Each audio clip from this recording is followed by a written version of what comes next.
My name is Michael Boland. I'm the Chief of Park Development and Visitor Engagement with the Presidio Trust.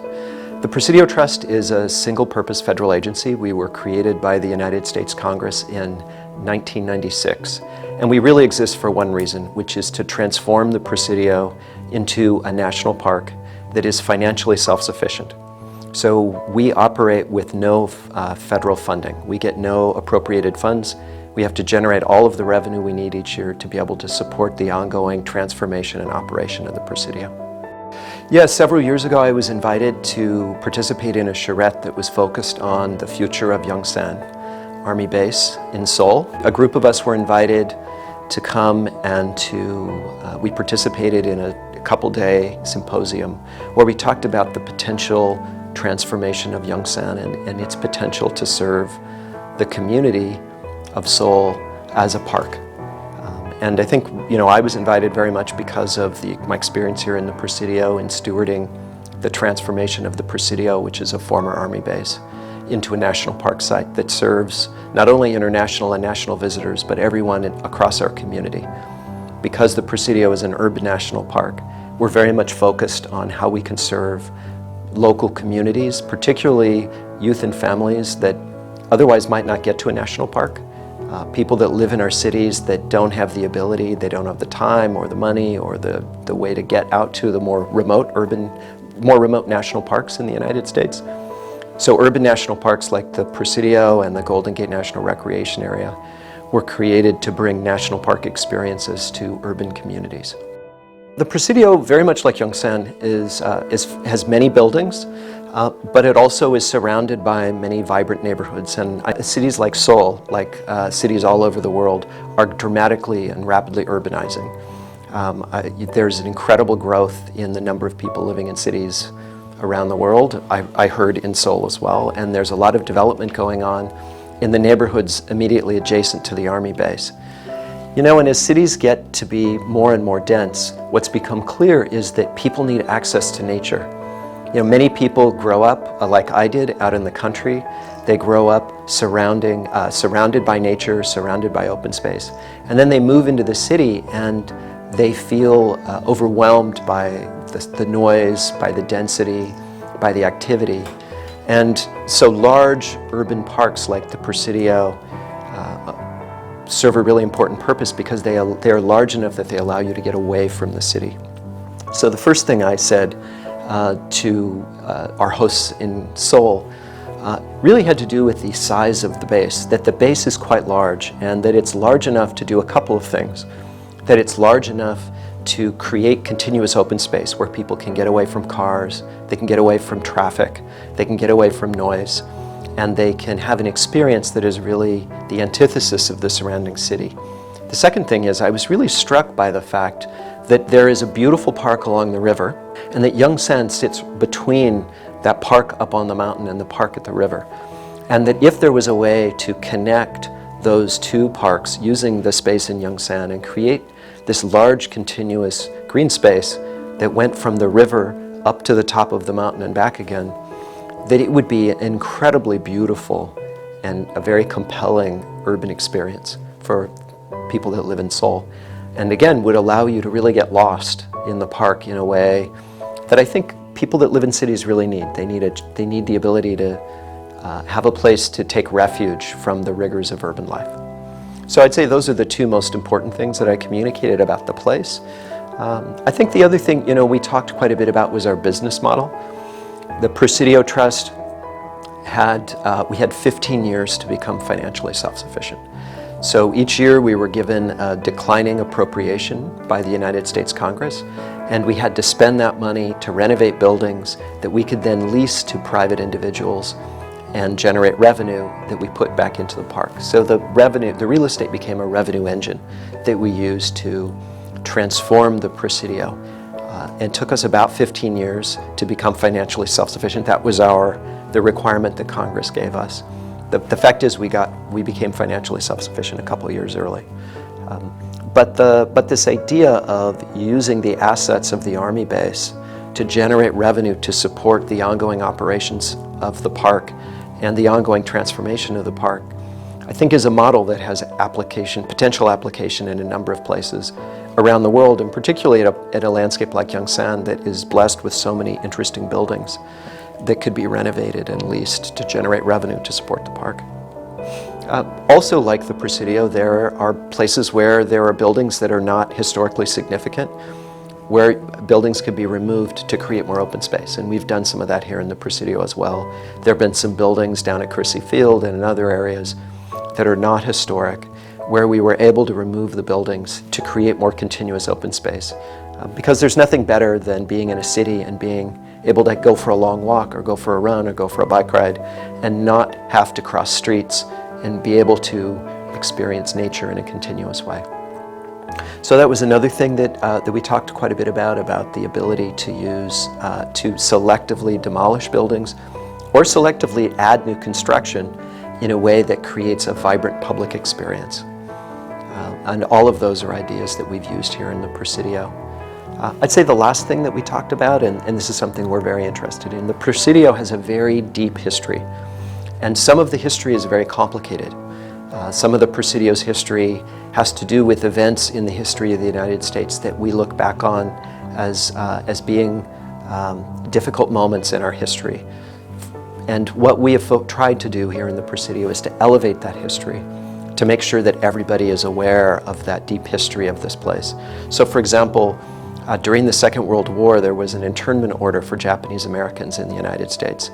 And that order was issued in one of the buildings in the Presidio. And as a result of that, Japanese Americans were incarcerated up and down the West Coast. Because that order was issued here in San Francisco and issued in the Presidio, we've developed an exhibit that tells the story of this order and highlights the impact the order had on the lives of tens of thousands of Japanese Americans in our community. We worked with the Japanese American community to actually build the exhibit and to develop programming about that history so that that history isn't forgotten. And I know that Yongsan has a rich and complicated history as well and is a very important site historically.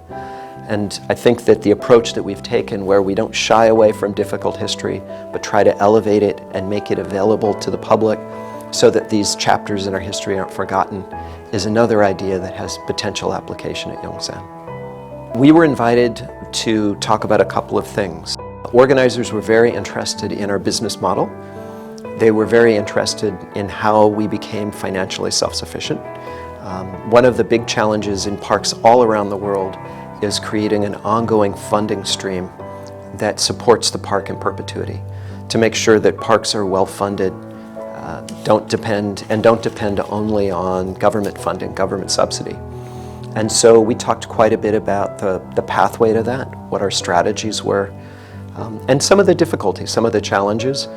For example, one of the opportunities that we found is we added housing in some of the old buildings in the Presidio, but we've been careful to do it in a way that it doesn't privatize parts of the park so that members of the public don't feel comfortable. And that's a really important consideration. When you have businesses and housing in a park, it's very important that the general public that you're trying to serve by building the park, that you do it in a way that they feel comfortable and they feel welcome. The general public feels welcome. So we talked quite a bit about that, talked about our strategies for gaining public acceptance with the idea of putting businesses in a park more generally. For many people, parks are perceived to be a place that is the antithesis of the city. You know, it's the place that's the opposite of the city. And in some ways, parks really need to be. They need to be quiet and meditative and a place that people can access nature. But it doesn't mean that commercial enterprise can't be in the city and that the revenue that's generated by those enterprises can be used then to support the park. So we talked quite a bit about our business model. We talked a little bit about our strategy for transforming the park, particularly the landscapes. So much of the Presidio was paved. There were unused airfields, concrete airfields down at Crissy Field. There's a freeway cutting through the center of the park, dividing the park in two. There were old historic landscapes that the Army had paved in the late 20th century to build parking lots. So we talked a bit about how we worked with the community to transform those landscapes, how we worked with our nonprofit partner. We have a nonprofit partner called the Golden Gate National Parks Conservancy that raises philanthropic funding that we can then use to transform the park, how we work with the Parks Conservancy to transform the park, how we work with the community to actually engage the community in developing the vision for the park. So we talked quite a bit about that, how you use the residents of nearby neighborhoods and engage them in park transformation through volunteer activity, through workshops, through visioning workshops, how we work with the community to actually help us craft a vision for what the Presidio will be. So we talked quite a bit about that. We talked about what I would call community engagement, this idea that if you want a park to reflect the interests and aspirations of the community, that it's vitally important to engage the community throughout the process of its transformation. And that there are multiple ways. We have here in the Presidio thousands of volunteers each year that come and they do work in the park for us, and they learn about the park, and they help us shape the vision for the park. So they do a number of things that range from helping us restore natural systems, because the Presidio is one of the last remaining natural areas in San Francisco. It has the best, most intact remaining example of San Francisco's native biodiversity. So the community comes and they spend tens of thousands of hours each year helping us restore native ecosystems in the Presidio. They help us with our historic gardens. They help us restore our historic forest. They also help us work with youth and deliver programs.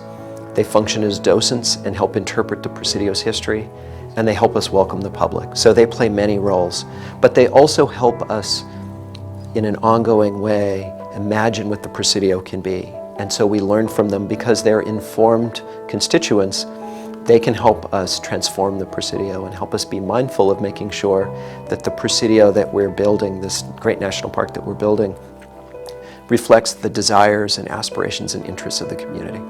So we talked quite a bit about how to engage community in the transformation of a historic site like the Presidio into a national park site.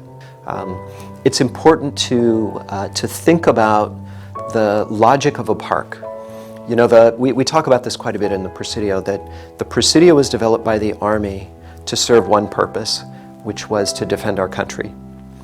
And that means that there are many things that are here that don't really fit into the logic of a park. And so we talked a bit about what is the logic of a park? What kind of park does Yongsan want to be? We talked a little bit about some ideas that might be controversial. Like perhaps there may be parcels of land that are part of the Yongsan Army Base that actually don't have an important role to play in the park, that they could be developed or they could be swapped for some other land that maybe could play a really important role to play. Particularly, I mentioned earlier, this idea of connecting up to that incredible mountain park that we walked through and connecting to the waterfront. It might be that there are ways that you could swap some of the land that is part of the Yongsan Army Base and develop that land and use that to acquire other land that would allow you to create this continuous park experience from that peak all the way to the river. So we talked about some crazy ideas that, you know, potentially would be very controversial. But I think the important thing, one of the things that we've really learned here in the Presidio, is to take a long view. That parks persist for centuries. And so it's really important to step back and have a vision about what this place can be and to take the long view, you know, to ask ourselves as a community, what kind of open spaces do we want to leave, not just for our children, but for our grandchildren and great-grandchildren, for, you know, generations and generations to come. Because once open spaces in cities are built, it's very hard to get them back. And so it's vitally important to imagine the kind of open space and the kind of community around that open space that will make Seoul a vibrant, exciting, beautiful city for centuries to come. And so that's part of the conversation we had. It's an incredible site that sits in an incredible location in the very heart of the city, and so it's an unsurpassed opportunity to build something truly transformative in the center of the community.